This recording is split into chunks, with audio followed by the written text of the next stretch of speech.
नमस्कार। राष्ट्र, राष्ट्रियता, सभ्यता र संस्कारको सङ्गम बागमती टेलिभिजनको समाचारमा स्वागत छ। म गौरव अधिकारी। प्रारम्भमा मुख्य समाचार। गठबन्धनले देशलाई कङ्गाल बनाएको एमाले अध्यक्ष ओलीको दाबी। मङ्सिर 4 गतेको निर्वाचनमा धाँधली भए प्रतिवादमा उत्रिन नेता तथा कार्यकर्तालाई निर्देशन।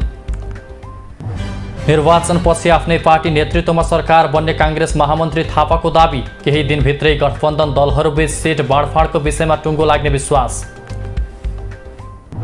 सातामा शेयर बजार नेप्से 52 अङ्कले घट्यो। 7 अर्ब 55 करोड 43 लाख बढीको 2 करोड 12 लाख 53,778 किता शेयर कारोबार।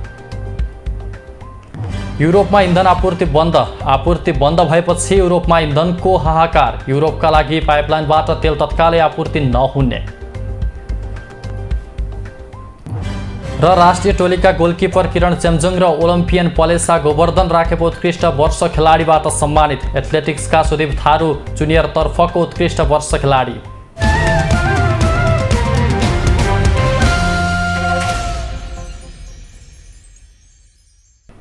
सुरु गरौँ एमाले अध्यक्ष ओलीको भनाई सम्बन्धी समाचारबाट। नेकपा एमालेका अध्यक्ष एवं पूर्व प्रधानमन्त्री केपी शर्मा ओलीले आगामी मङ्सिर 4 गतेको निर्वाचनमा धाँधली भए प्रतिवादमा उत्रिन नेता तथा कार्यकर्तालाई निर्देशन दिनुभएको छ। शनिबार सुनसरीको दुहाईमा आयोजित पार्टी प्रवेश कार्यक्रमलाई सम्बोधन गर्दै अध्यक्ष ओलीले गठबन्धनको सरकारले प्रहरी प्रशासनको बलमा चुनावमा धाँधली गर्न सक्ने भन्दै नेता तथा कार्यकर्तालाई सचेत गराउनु भएको हो।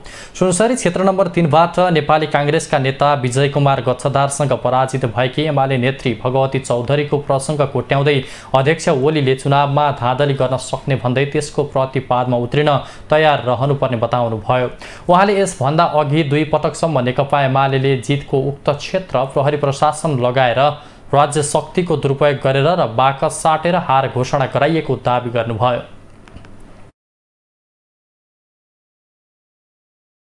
प्रहरी प्रशासन लगाएर राज्य शक्तिको दुरुपयोग गरेर बाकस साटेर हार घोषणा गराइएको छ। म हाम्रा प्रशासन प्रहरीका अधिकृत र सबै तहका साथीहरूलाई आग्रह गर्न चाहन्छु, तपाईहरू कुनै पार्टी विशेषको तनखा खाएको, कुनै पार्टी विशेषको शपथ लिएको, कुनै पार्टी विशेषको कार्यकर्ता होइन, तपाईहरू राष्ट्रका सेवक। अध्यक्ष ओलीले नेकपा एमाले गडेउला जस्तो नभएको भन्दै 2वटा दाँत भएको जस्तो डस्न तयार हुनुपर्ने बताउनु भयो। उहाँले बुथ कब्जा गर्न खोज्नेलाई आफ्नो मतको र जनताको अभिमतको रक्षा गर्न तयार हुन निर्देशन दिनुभयो। उहाँले मङ्सिर 4 गते नेकपा एमाले बहुमतको सरकार बनाउने दावी गर्नुभयो। नेकपा एमाले बहुमतको सरकार बनाउनै पर्ने आवश्यकता रहेको जिकिर गर्दै गठबन्धन सरकारले 1 वर्षमा नै देशलाई कङ्गाल बनाएको आरोप लगाउनुभयो। जिल्लो सरकारले ल्याएका आयोजनाहरू कटौती गरेर बेहाल बनाएको दावी गर्नुभयो। उहाँले जातलाई भिडाएर आफ्नो दुनो सोझ्याउने प्रयास भइरहेको बताउनुभयो।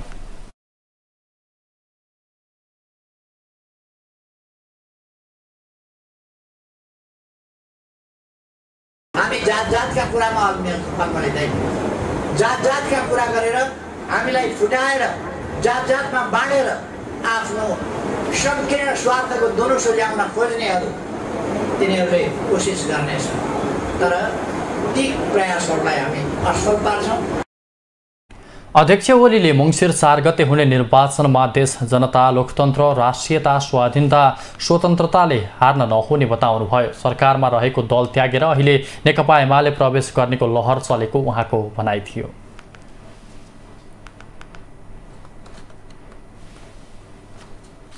प्रधानमन्त्री एवं नेपाली काङ्ग्रेसका सभापति शेरबहादुर देउवाले गुणस्तरीय स्वास्थ्यलाई सरकारले प्राथमिकतामा राखेको बताउनु भएको छ। नेपाली काङ्ग्रेसको शुभेच्छुक संस्था प्रजातन्त्रवादी चिकित्सक सङ्घले शनिबार लैनचोर ब्याङ्क्वेटमा आयोजना गरेको सम्मान तथा शुभकामना आदान प्रदान कार्यक्रममा उहाँले संविधानले स्वास्थ्य र शिक्षा क्षेत्रलाई मौलिक अधिकारका रूपमा ग्यारेन्टी गरेको बताउनुभयो। आम नागरिकलाई गुणस्तरीय स्वास्थ्य सेवा प्रदान गर्न आवश्यक स्रोत साधनको व्यवस्थालाई सरकारले प्राथमिकता दिएको उहाँले उल्लेख गर्नुभयो। उहाँले कोभिड-19 को समयमा चिकित्सकले खेलेको भूमिकाको उच्च मूल्याङ्कन गर्दै कोरोना महामारीको समयमा खटिएका चिकित्सकलाई सरकारले प्राथमिकतामा राखेको बताउनुभयो। सरकारले चिकित्सा शिक्षालाई सस्तो, सुलभ र सबैको पहुँचमा पुर्याउन काम गरिरहेको उहाँको भनाइ थियो। प्रधानमन्त्री देउवाले ग्रामीण क्षेत्रका जनतालाई गुणस्तरीय स्वास्थ्य र सहज उपचार पाउने गरी सरकारले काम गरिरहेको बताउनुभयो। प्रतिनिधि सभा र प्रदेशसभा निर्वाचन नजिकिएको उल्लेख गर्दै उहाँले निर्वाचनमा काङ्ग्रेसको पक्षमा जनमत सिर्जना गर्न प्रजातन्त्रवादी चिकित्सक सङ्घको महत्त्वपूर्ण भूमिका हुने बताउनुभयो।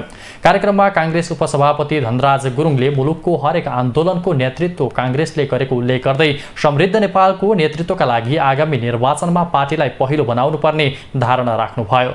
कार्यक्रममा काङ्ग्रेस नेता डाक्टर शेखर कोइरालाले स्वास्थ्य क्षेत्रलाई सरकारले प्राथमिकतामा राख्न नसकेको गुनासो गर्नुभयो। नेता कोइरालाले कुनै पनि देशलाई समृद्ध बनाउनका लागि स्वास्थ्य र शिक्षामा बजेट पर्याप्त मात्रामा उपलब्ध गराउनुपर्ने बताउनुभयो।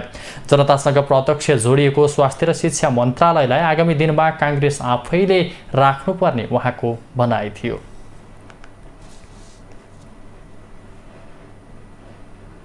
नेकपा माओवादी केन्द्रका अध्यक्ष पुष्पकमल दाहालले विकास र समृद्धिको सन्देश दिने आफ्नो सङ्कल्प रहेको बताउनु भएको छ। नेपाल विद्युत प्राधिकरणले भरतपुरमा सुरु गर्न लागेको वितरण प्रणाली भूमिगत तथा सुदृढीकरण कार्यको शनिबार शिलान्यास गर्नुहुँदै अध्यक्ष दाहालले सङ्कल्पमा जनताको निरन्तर सहयोग रहने कुरामा आफू विश्वस्त रहेको बताउनुभयो। भूमिगत विद्युतीकरणले जनताको सुरक्षा र नगरको सौन्दर्यता बढाउने उहाँको भनाइ थियो। भरतपुर महानगरपालिकाका प्रमुख रेणु दाहालले महानगरपालिकाको प्रयास र समन्वयका कारण छिटो काम सुरु भएको भन्दै ठेकेदार कम्पनीलाई समयमा काम सम्पन्न गर्न आग्रह गर्नुभयो। सो अवसरमा नेपाल विद्युत प्राधिकरणका कार्यकारी निर्देशक कुलमान घिसिङले परियोजनाको काम 2 वर्षमा सम्पन्न गर्ने गरी काम गर्नुपर्नेमा जोड दिनुभयो। प्राधिकरणले अहिले 16 अर्ब नाफा गरेको उहाँले जानकारी दिनुभयो। अहिले दैनिक 10 करोडदेखि 12 करोडसम्म बिजुली बेचिरहेको उहाँको भनाइ थियो। भरतपुरको पुलचोकबाट गोन्द्राङसम्मको 6 लेन सडक र बाइपास सडकमा भूमिगत विद्युतीकरण गर्न लागि हो। निर्माणको जिम्मा भारतको टाटा प्रोजेक्ट लिमिटेडलाई दिएको छ। उक्त कम्पनीले भरतपुर र पोखरामा भूमिगत विद्युतीकरणको काम गर्नेछ। ठेक्काको रकम 2 अर्ब 50 करोड हाराहारी रहेको आयोजनाले जनाएको छ। भरतपुर बाइपास सडकको पुरै र 6 लेनको पुलचोकबाट केन्द्रीय बस टर्मिनलसम्म सबै तार भूमिगत गरिनेछ। बस पार्कबाट गोन्द्राङसम्मको 33 केभीएलाई मात्र पहिलो चरणमा भूमिगत गरिनेछ। सम्झौतामा काम गर्दा खनिएका सडक मर्मत गर्नुपर्ने उल्लेख छ। सन् 2024 जनवरीसम्म काम सम्पन्न गर्नुपर्नेछ। भरतपुरका 2 सडक गरी 11 किलोमिटर क्षेत्रमा विद्युत भूमिगत गर्न लागि हो। एसियाली विकास बैंकको सहयोगमा प्राधिकरणले यो आयोजना अघि बढाएको हो।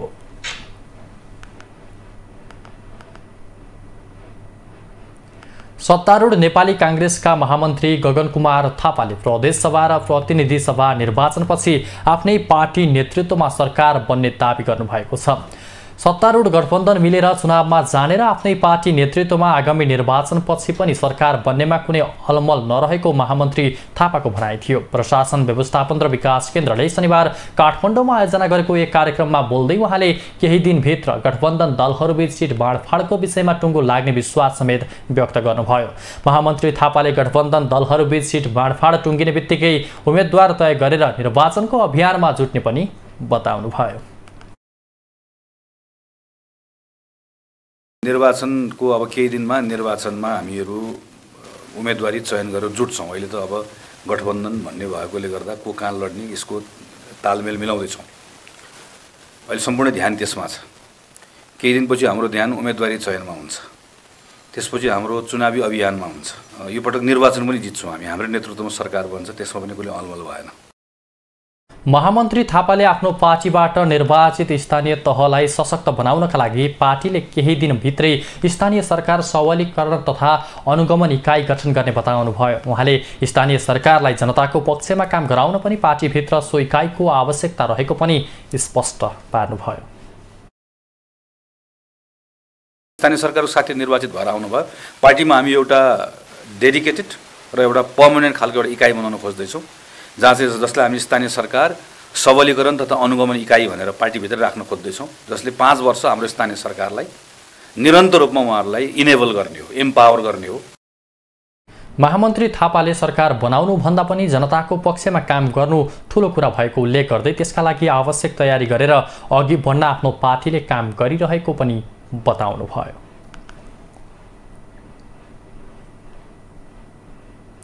समाचारमा एकैछिन विश्राम।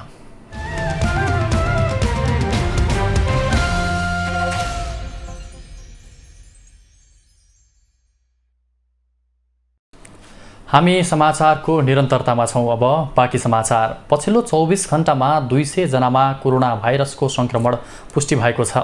PCR र एन्टिजेन गरी 3537 जनाको नमुना परीक्षण गर्दा 200 जनामा सङ्क्रमण पुष्टि भएको स्वास्थ्य तथा जनसङ्ख्या मन्त्रालयले जनाएको छ।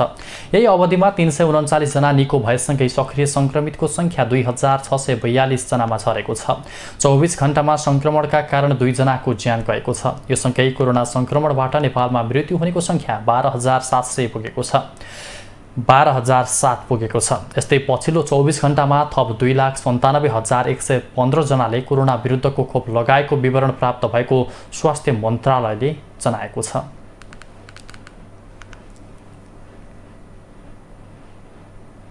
राष्ट्रपति विद्यादेवी भण्डारीले काजी तुलाराम पाँडेको तस्बिरमा माल्यार्पण गर्नुभएको छ।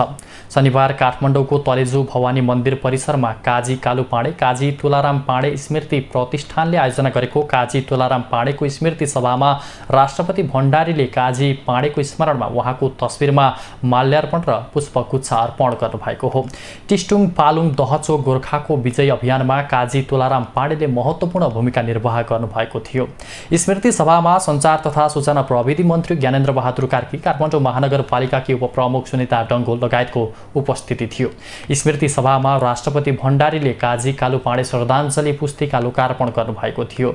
विक्रम सम्वत 1825 आश्विन 14 गतेका राति पृथ्वीनारायण शाहले राजज्योतिष कुलानन्द ढकालको साइत अनुसार कान्तिपुरमा आक्रमण गरेर काजी वंशराज पाँडे, तुलाराम पाँडे, केहर सिंह बस्न्यात साथ पृथ्वीनारायण शाहले 1000 गोर्खाली तालिमे सिपाही लिएर कान्तिपुर किल्लाको ढोका फोरी एक दल नरदेवीतिरबाट, एक दल भीमसेन स्थानतिरबाट र तेस्रो दल टुडीखेलतिरबाट हनुमान ढोकातर्फ अघि बढेका थिए। राजा जयप्रकाश मल्ल खुसी साथ इन्द्र जात्रा मनाइरहेको समयमा गोर्खाली आक्रमण हुँदा हतप्रद भएका थिए। अतः 4 घण्टासम्म अव्यवस्थित युद्ध लडेर 300 अङ्गरक्षकका साथ जयप्रकाश मल्ल तलेजुमा सेतो बारुद उछ्याई पाटनतिर भागेपछि गोर्खाली सेना तलेजुमा प्रसन्नताका साथ विजयोन्मादमा प्रवेश गरेका थिए। सोही बेलामा बारुद जल्दा तुलाराम पाँडे सहितका केही सिपाही पिल्सिएर मृत्युवरण गरेका थिए। उहाँकै स्मरणमा आज स्मृति सभा मनाइएको हो। राष्ट्रिय सभाका अध्यक्ष गणेश प्रसाद तिमिल सिन्हा र संयुक्त अरब इमिरेट्स संसदका उपाध्यक्ष मोहम्मद अहमद अल यामीबीच शिष्टाचार भेट भएको छ। शनिबार निजी निवासमा अध्यक्ष तिमिल सिन्हा र संयुक्त अरब इमिरेट्स युएई संसदका उपाध्यक्ष यामीबीच शिष्टाचार भेट भएको हो। भेटमा दुवै पक्षबाट नेपाल र युएई बीचको सम्बन्धलाई थप सुमधुर बनाउने बारेमा कुराकानी भएको थियो। साथै युएईको तर्फबाट उपाध्यक्ष याहिमीले नेपालमा ठूलो लगानी गर्न इच्छुक रहेको बताउनु भएको थियो। त्यस्तै उहाँले दुई देशबीच मिलेर काम गर्दा सम्बन्धले झनै उचाइ छुने र युएईले नेपालमा लगानी गरेको खण्डमा नेपालीहरूको रोजगारीको अवसर जुट्ने बताउनु भयो।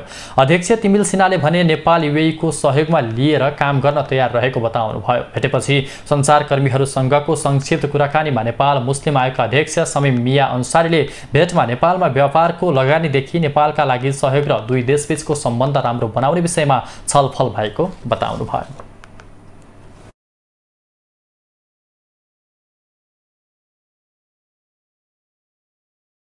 जुन किसिमको एउटा चाहिँ हाम्रो नेपाल र युएई को सम्बन्ध छ, त्यो सम्बन्धलाई अझ सुमधुर बनाउनको लागि पनि हामीले यो भ्रमणबाट चाहिँ अझ थप ऊर्जा र मजबुत हुन्छ भन्ने कुरामा हामी दुवै टोली विश्वस्त भयौँ र उहाँहरू अत्यन्तै खुसी हुनुभयो। जुन प्रकारको चाहिँ नेपालमा योभन्दा पहिला पनि युएई अथवा अरबबाट चाहिँ हरेक सेक्टरमा चाहिँ एउटा चाहिँ सहयोगको आदान प्रदानदेखि लिएर हाम्रो नेपाली श्रमिकहरू धेरै चाहिँ अरब कन्ट्रीमा चाहिँ हुनुहुन्छ र उहाँहरू यो कुरामा पनि अत्यन्तै खुसी हुनुहुन्छ। अध्यक्ष अन्सारीले भेटमा सहभागी दुवै देशका प्रतिनिधि मण्डलले दुई देशको सम्बन्ध सुमधुर बनाउनका लागि पहल सहयोगको गर्न आवश्यक रहेको औँल्याएको बताउनुभयो। यामाही 2 महिनापछि अरब मुलुकका 22 देश सदस्य रहेको अरब लीगको महासचिव नियुक्त हुँदै हुनुहुन्छ।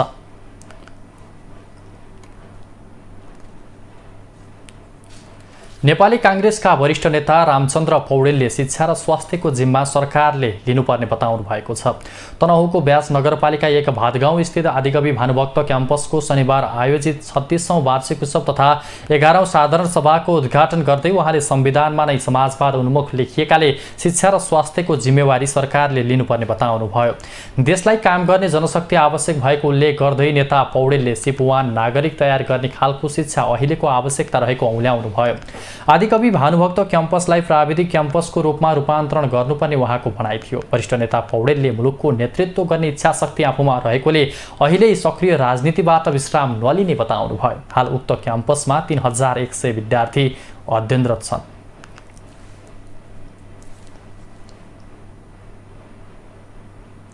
नेपाली कांग्रेसका महामन्त्री गगनकुमार थापाले निर्वाचन आएपछि हारिएला कि भन्ने डर आफूलाई सधैँ हुने गरेको बताउनु भएको छ। चुनावमा जित हार दुवै हुने भए पनि आफूलाई हारिएला कि भन्ने डरले बढी सताउने गरेको अनुभूति सुनाउनु भएको हो। काठमाडौँको बुढा नीलकण्ठ स्थित भ्याली पब्लिक माध्यमिक विद्यालयले शनिबार आयोजना गरेको कार्यक्रममा उहाँले विद्यार्थीहरूलाई पनि परीक्षामा फेल भइएला कि भन्ने डर लाग्ने अवस्था आउन नदिन उनीहरूलाई फेल पनि भइन्छ भन्ने कुरा सिकाउन आवश्यक रहेको बताउनु भयो। पूर्व मन्त्री समेत रहनु भएका महामन्त्री थापाले सफलता र असफलता दुवै कुरा जिन्दगीमा हुने कुरालाई बोध गराउँदै विद्यार्थीहरूको पठन पाठनलाई अघि बढाउन पनि सो विद्यालयलाई आग्रह गर्नुभयो। जिन्दगीमा डर कहिले जान्छ भनेको अनि सानो 1 कक्षा पढ्नेदेखि बच्चालाई सिकाउँदै जानु पर्यो नि। हामीले जिन्दगी यस्तै हो, कहिले हारिन्छ, कहिले जितिन्छ, कहिले सफल, कहिले असफल, यस लाइफभरि यस्तै हुन्छ। हामी चाहिँ ब्रह्मनालमा जाने बेलासम्म पनि अलिपछि छोरीछोरीको बारेमा, अहिले छोरीको बारेमा डर लाग्छ, बुवा आमासँग बस्न पाएको छु, बुवा आमाको स्वास्थ्यको बारेमा डर लाग्छ। जिन्दगी नै यस्तो हो। महामन्त्री थापाले जिन्दगीमा सधैँ सफलता मात्रै हात नपर्ने कुरा पनि विद्यार्थीहरूलाई सिकाउन हरेक विद्यालयले ध्यान दिनुपर्ने बताउनुभयो। कार्यक्रममा सो विद्यालयको शिक्षण सिकाइ क्रियाकलापलाई प्रभावकारी बनाउने गरी शिक्षक तालिम कक्षा कोठामै पुस्तकालयको विकास गर्ने गरी काठमाडौँ विश्वविद्यालयसँग सहकार्य गर्ने सम्झौता समेत गरिएको थियो।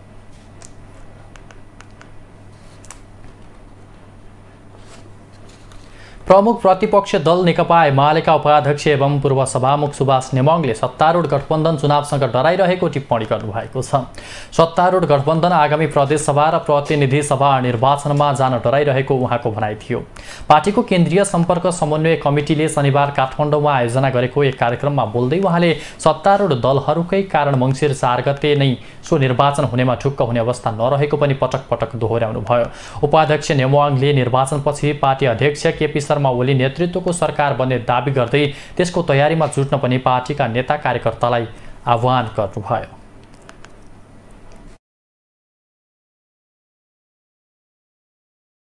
म भन्दैछु किन हामी जित्छौँ, म आधार बनाएर राख्दैछु सम्मेलनको अगाडि र पहिलो आधारमा राख्दैछु, किनभने सत्ताधारी गठबन्धन जहिले सुनै चुनावबाट गराएको छ।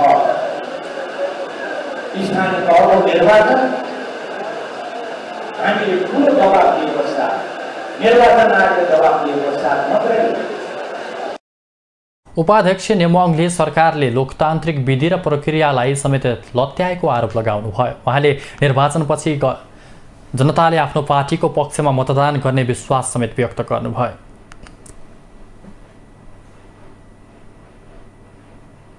समाचारमा एकैछिन विश्राम।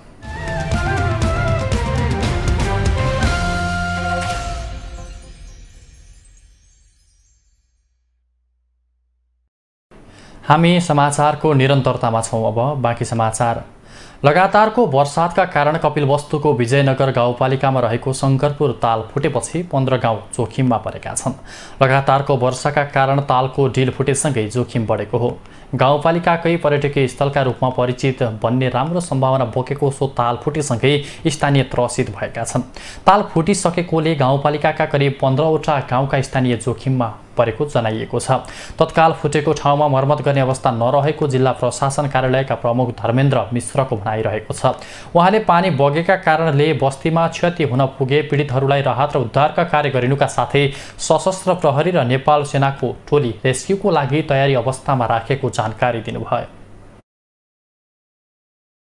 पानी बगेको कारणले गर्दा कुनै बस्तीमा गाउँमा कुनै क्षति हुन्छ भने त्यसका लागि जिल्ला विपद व्यवस्थापन समितिको तर्फबाट हामीले बनाएको प्रतिकारी योजना अनुसार चाहिँ सशस्त्र प्रहरी नेपाल आर्मीको चाहिँ रेस्क्यु टोली डिएम टोली चाहिँ रेडी अवस्थामा छ। र यहाँ हामीले चाहिँ स्थानीय प्रहरी मार्फत पनि सूचना सङ्कलन गरेर त्यस्तो आवश्यकता पर्यो भने हामी तत्काल परिचालन गर्ने तयारी गरेका छौँ। हजारौं बिघा क्षेत्रफलका खेतीयोग्य जमिन सिँचाइका कुला बस्ती कटान हुने जोखिम बढेकाले सतर्कता बनाउनका लागि सुनिश्चित गर्ने र तत्काल उद्धारका लागि जिल्ला प्रशासन कार्यालय गाउँपालिका लागि परेको छ। सम्पूर्ण गाउँपालिकावासीलाई आवश्यक सतर्कता अपनाउन आग्रह गर्दै समस्या परे जिल्ला प्रशासन कार्यालय र गाउँपालिकामा सम्पर्क गर्न अनुरोध गरिएको छ। ताल फुटेसँगै जिल्ला प्रशासन कार्यालयका प्रमुख मिश्र, गाउँपालिकाका अध्यक्ष गोपाल बहादुर थापा, उपाध्यक्ष लक्ष्मी कुमारी चौधरी, वडाध्यक्ष लगायत जनप्रतिनिधि र सुरक्षाकर्मीको टिम सोही स्थानमा पुगेको छ।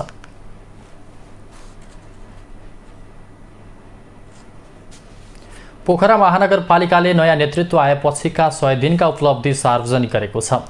पदस्थापन गरेको 100 दिन पूरा गरेको अवसरमा पोखरामा आज पत्रकार सम्मेलन गरी नगर प्रमुख धनराज आचार्यले 100 दिनका 100 उपलब्धि सार्वजनिक गर्नुभएको हो। कार्यक्रममा प्रमुख आचार्यले पदस्थापना कार्यक्रमको पहिलो दिन 375 वटा फूलका बिरुवा रोपी आफ्नो कामको सुरुवात गरेको बताउँदै आफ्नो 100 दिनको कामबाट सन्तुष्ट रहेको बताउनुभयो। प्रमुख आचार्यले उज्यालो पोखरा अभियानको सुरुवातदेखि महानगरको सेवा प्रवाहमा एकद्वार प्रणाली, जनगुनासो सुन्न तथा सुनवाईका लागि हेल्लो मेयर कार्यक्रमलाई 100 दिनको उपलब्धिमा समावेश गर्नुभएको छ। निजी संस्थासँगको साझेदारीमा सार्वजनिक 72 वटा शौचालय सर्वसाधारणका लागि खुला गरिएको आचार्यले बताउनुभयो। मेयर आचार्यले महानगरपालिका अहिले आन्तरिक व्यवस्थापन बलियो बनाउने काममा लागि परेको बताउनुभयो। यो 100 दिन हामी अमलेट बनाउनेतिर होइन, चौला बनाउनेतिर, यसको बेस बनाउनेतिर, आन्तरिक व्यवस्थालाई बलियो बनाउनेतिर बढी खर्च गरेका छौँ भन्ने कुरा म साथीहरूलाई अनुरोध गर्न चाहन्छु। उहाँले महानगरपालिकाले उज्यालो पोखरा कार्यक्रम अन्तर्गत नेपाल विद्युत प्राधिकरण र पोखरा महानगरको 50% 13 करोडको लगानीमा 23 वटा चोकहरूमा हाईमास्ट पोलमा 1504 वटा सडक बत्ती जडान सुरु गरेको बताउनुभयो। 100 दिनमा युवा तथा बेरोजगारलाई लक्षित गरी 30 करोड पुँजी भएको व्यवसाय प्रवर्धन केन्द्र स्थापना गरिएको महानगरले जनाएको छ।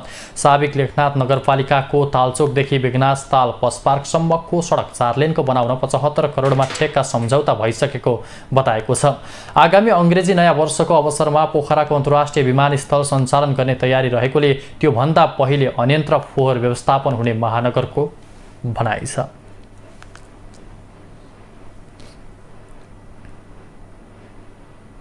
सञ्चार तथा सूचना प्रविधि मन्त्री ज्ञानेन्द्र बहादुर कार्कीले चलचित्र क्षेत्रका समस्यालाई समाधान गर्न सरकार तयार रहेको बताउनु भएको छ। शनिबार काठमाडौँमा भएको नेपाल चलचित्र निर्माता सङ्घको 16औं वार्षिक साधारण सभालाई सम्बोधन गर्दै उहाँले यस्तो बताउनु भएको हो। उहाँले चलचित्र क्षेत्रका समस्यालाई समाधान गर्न छलफलका कार्यक्रम अघि बढाउनु पर्ने बताउनुभयो। मन्त्री कार्कीले चलचित्र क्षेत्रमा लामो अनुभव बटुलेका कलाकारहरूको सुझावका आधारमा नै चलचित्र उद्योगको समस्या समाधान गर्न सकिने बताउनुभयो। उहाँले चलचित्र क्षेत्रलाई थप समृद्ध बनाउन सरकार सदैव तत्पर रहेको बताउनुभयो।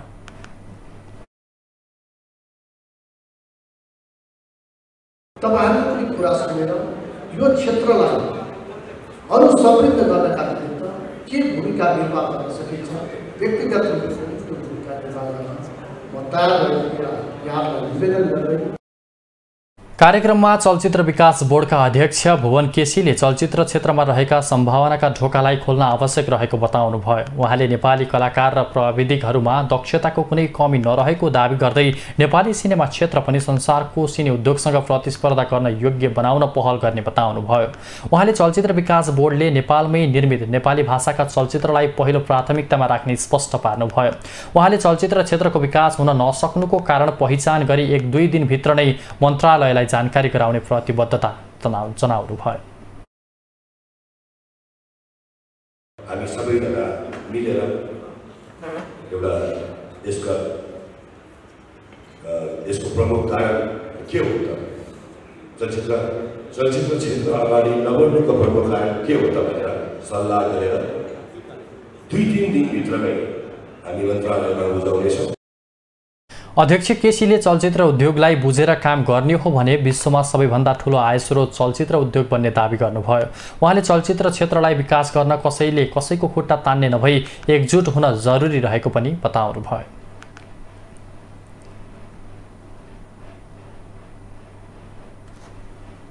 अब आर्थिक समाचार।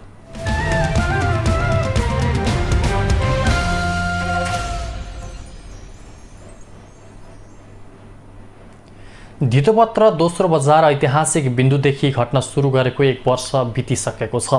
गत वर्षको भदौ 2 गते 3200 बिन्दुभन्दा माथि पुगेर ऐतिहासिक रेकर्ड कायम गरेको बजार त्यसपछि भने घट्ने बढ्ने क्रममा पछिल्लो समय 2000 बिन्दुभन्दा मुनि रहेको छ। भदौ 17 गते नेप्से परिसूचक 1970.62 बिन्दुमा बन्द भएको छ। साताको कारोबारलाई तुलना गर्दा गत साताको अन्तिम कारोबार दिन भदौ 10 गतेको तुलनामा नेप्से परिसूचक भदौ 17 गते 52 अङ्क तल झरेको छ। गत साताको अन्तिम कारोबार दिन नेप्से परिसूचक 2022.62 बिन्दुमा रहेको थियो। धितोपत्र दोस्रो बजारमा हाल 14 लाख भन्दा बढी लगानीकर्ता सहभागी भइसकेको जानकारी नेप्सेले दिएको छ। बैंक तथा वित्तीय संस्थाहरूको ब्याज दर स्थिर रहँदा समेत लगानीकर्ताको मनोबल यति बेला बढ्न सकेको छैन।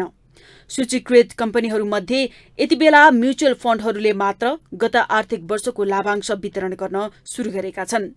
अन्य कम्पनीहरूको लाभांशको पर्खाइमा लगानीकर्ता रहेको अनुमान जानकारहरूको छ। बजार सुधारको लागि सरकारवाला निकायहरूले पहल गरिरहँदा पनि लगानीकर्ताहरू भने पर्ख र हेरकै अवस्थामा रहेको देखिन्छ। यो साता 6 कारोबार दिनमा 4 दिन बजार घटेको छ भने 2 दिन बजार बढेको छ। नेप्से परिसूचक घटेसँगै सूचीकृत कम्पनीहरूको शेयर मूल्यमा कमी आउँदा यो साता कुल बजार पुँजीकरण समेत 76 अर्ब 85 करोड भन्दा बढीले घटेको छ। गत साता 29 खर्ब 3 अर्ब 49 करोड 57 लाख रहेको कुल बजार पुँजीकरण यो साता 28 खर्ब 26 अर्ब 64 करोड 62 लाखमा झरेको हो।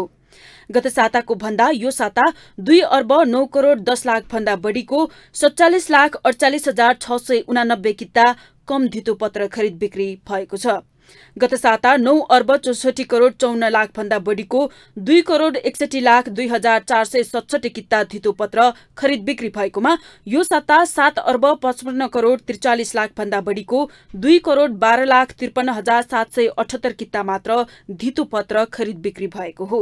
यो साताको कारोबारमा सबै समूहगत उपसूचकहरू गत साताको तुलनामा घटेका छन्। यो साता जलविद्युत समूहको उपसूचक सर्वाधिक 5.48% ले घटेको छ।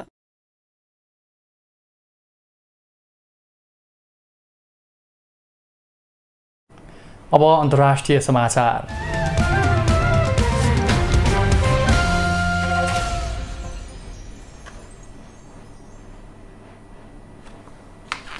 युरोपमा इन्धन आपूर्ति बन्द भएको छ। आपूर्ति बन्द भएपछि युरोपमा इन्धनको हाहाकार भएको छ। रुसी ऊर्जा कम्पनी ग्याजप्रोमले मर्मत कार्य जारी रहेकोले युरोपका लागि पाइपलाइनबाट तेल तत्कालै आपूर्ति हुन नसक्ने जनाएको छ।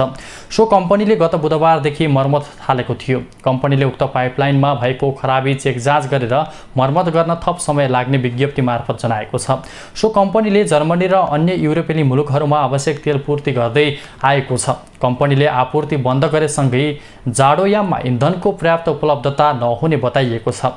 रुसले युक्रेनमा आक्रमण गरेपछि पाइपलाइनको नियमित मर्मत सम्भारमा बाधा पुगेको भन्दै मस्कोले पश्चिमा राष्ट्रहरूले लगाएको प्रतिबन्धलाई दोष देखाएको छ।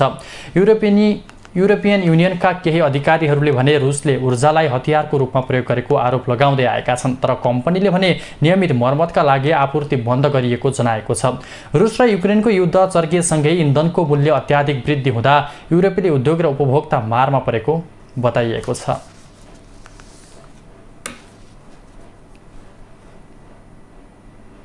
अमेरिकामा अगस्टमा रोजगारी वृद्धिको गति सुस्त भएको छ। शुक्रबार सार्वजनिक भएको प्रतिवेदनमा अघिल्लो महिनामा रोजगारी दरमा आश्चर्यजनक वृद्धि पछि बेरोजगारी दरमा महामारी पूर्वको स्तरभन्दा माथि पुगेको थियो। गत महिना अमेरिकी रोजगारदाता कम्पनी तथा फर्महरूले 3,15,000 व्यक्तिलाई रोजगारीका अवसर उपलब्ध गराएको अमेरिकी श्रम मन्त्रालयले जनाएको छ। गत जुलाईमा यो सङ्ख्या 5,26,000 पुगेको थियो। जुलाईमा भएको रोजगार दरको वृद्धिसँगै अगस्टमा यो सङ्ख्या घट्ने अर्थशास्त्रीहरूले प्रक्षेपण गरेका थिए। बेरोजगारहरूको सङ्ख्या महामारी पूर्वको अवस्थामा पुगेपछि रोजगारीका अवसरहरूको खोजी नै कम हुनुलाई मन्त्रालयले स्वाभाविक भनेको छ। तर अघिल्लो महिना 3.5% झरेको बेरोजगारी दर अगस्टमा बढेर 3.7% पुगेको थियो।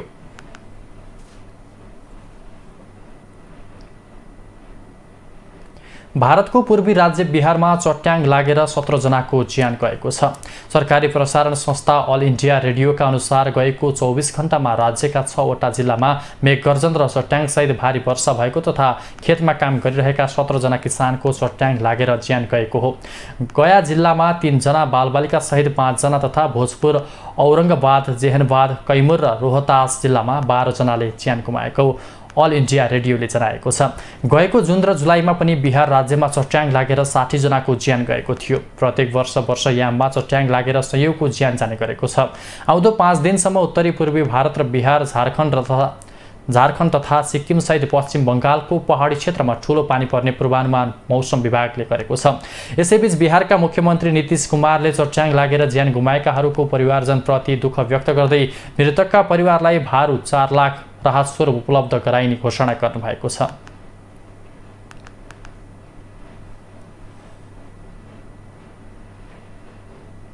अब खेलकुद समाचार।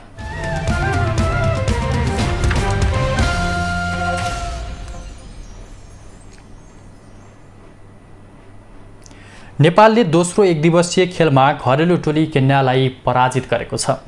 नैरोबी स्थित जिमखाना क्रिकेट मैदानमा शनिबार नेपालले केन्यालाई 16 रनले हराएको हो। यससँगै 3 खेलको सिरिज नेपालले 1 खेल अगावै 2-0 ले जितेको छ। यसअघि शुक्रबार भएको पहिलो एकदिवसीयमा नेपालले केन्यालाई 7 विकेटले पराजित गरेको थियो। अब नेपालले घरेलु टोली विरुद्धको तेस्रो एकदिवसीय खेल सोमबार खेल्नेछ।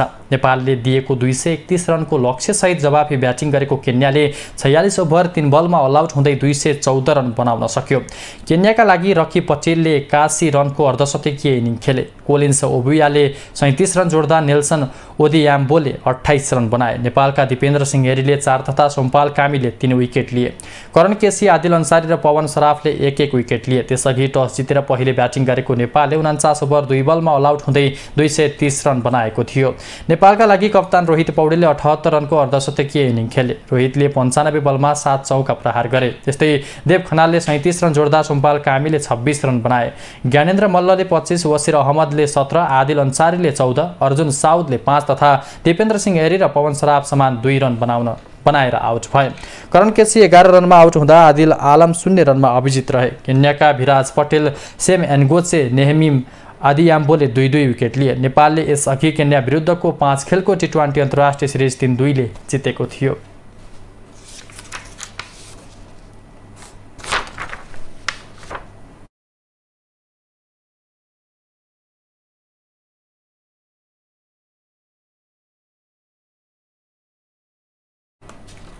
नेपाली राष्ट्रिय टोलीका गोलकिपर किरण चेम्जोङ र पारा तेक्वान्डो खेलाडी ओलम्पियन पलेसा गोवर्धन राष्ट्रिय खेलकुद परिषद राखेप उत्कृष्ट वर्ष खेलाडीबाट सम्मानित हुनुभएको छ।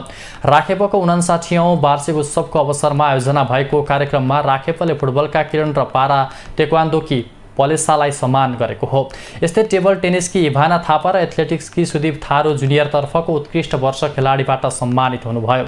विदेशी क्लबमा व्यावसायिक फुटबलदेखि 2077 मा 3 नेसन्स कपको उपाधि जित्दाका किरण नेपाली फुटबल टोलीका कप्तान समेत रहनुभएको थियो। 2 साता अघि मात्र किरण सम्मिलित मालदिभ्सको माझियाले मालदिभ्सको लिग र एएफए कपको उपाधि जितेको थियो। यस्तै गत वर्ष जापानमा भएको पारा ओलम्पिकमा क्वार्टर फाइनलसम्मको यात्रा तय गरेकी पलेसाले मङ्सिरमा एसियन युथ पारा गेम्सको टेक्वान्डोमा स्वर्ण पदक जित्नु भएको थियो। उहाँले 57 केजी मुनिके 44 तर्फ पहिलो स्थान प्राप्त गर्नुभएको थियो। जुनियर महिलामा उत्कृष्ट बन्नुभएकी इभानाले यसै वर्ष मालदिभ्समा भएको दक्षिण एसियाली क्याडेट तथा जुनियर टेबल टेनिस प्रतियोगिताको क्याडेट गर्ल्स टिम इभेन्ट्समा रजत पदक जित्नु भएको थियो भने सुदीपले 12औं राष्ट्रपति रनिङ सिल्डमा राष्ट्रिय कीर्तिमान बनाउनु भएको थियो।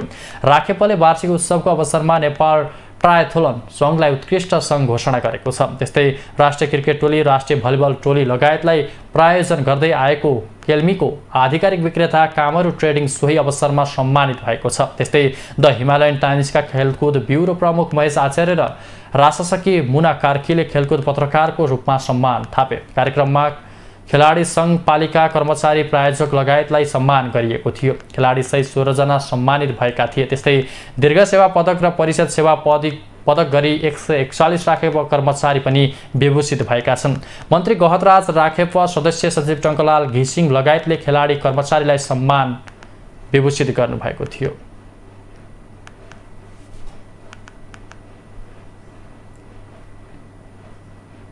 महिला साफ च्याम्पियनसिप फुटबल खेल्न भारत र बङ्गलादेशको टोली काठमाडौँ आइपुगेको छ। दुवै देशको महिला फुटबल टोलीलाई त्रिभुवन अन्तर्राष्ट्रिय विमानस्थलमा अखिल नेपाल फुटबल सङ्घ एन्फाका सदस्यले स्वागत गरेका छन्। महिला साफ च्याम्पियनसिप आउँदो मङ्गलबारदेखि दशरथ रङ्गशालामा सुरु हुँदैछ। नेपाल, भुटान र श्रीलङ्का समूह बीमा रहेका छन्।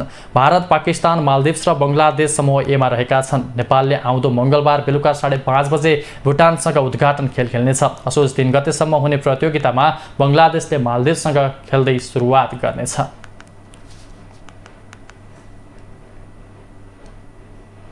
अब मौसम सम्बन्धी जानकारी।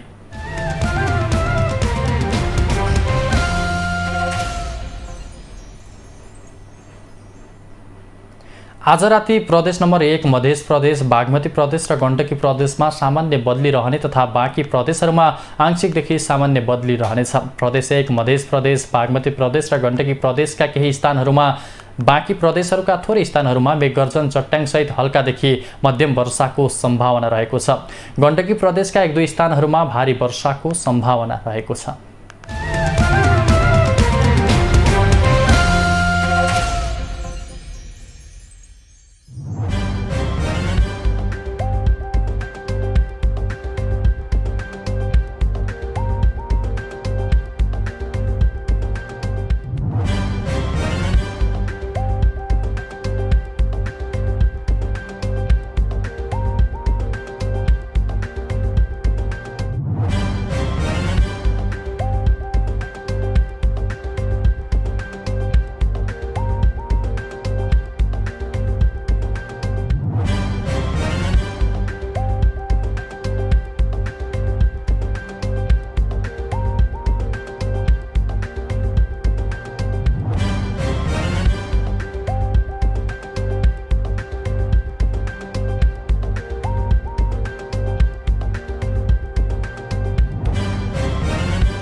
समाचारको अन्त्यमा पुनः मुख्य समाचार।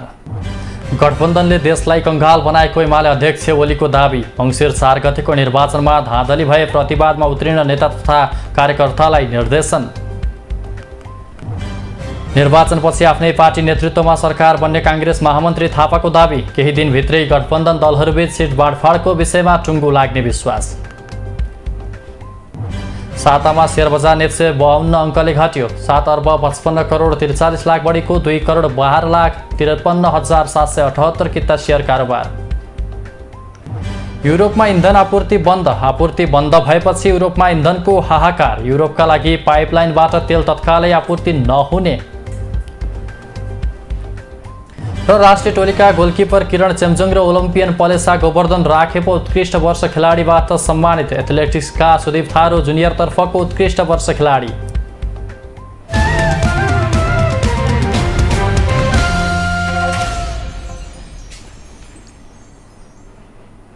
राष्ट्र, राष्ट्रियता, सभ्यता र संस्कार संरक्षणमा समर्पित बागमती टेलिभिजनमा प्रसारण भइरहेको समाचार अहिलेलाई यति नै। हेर्दै रहनुहोला बागमती टेलिभिजन।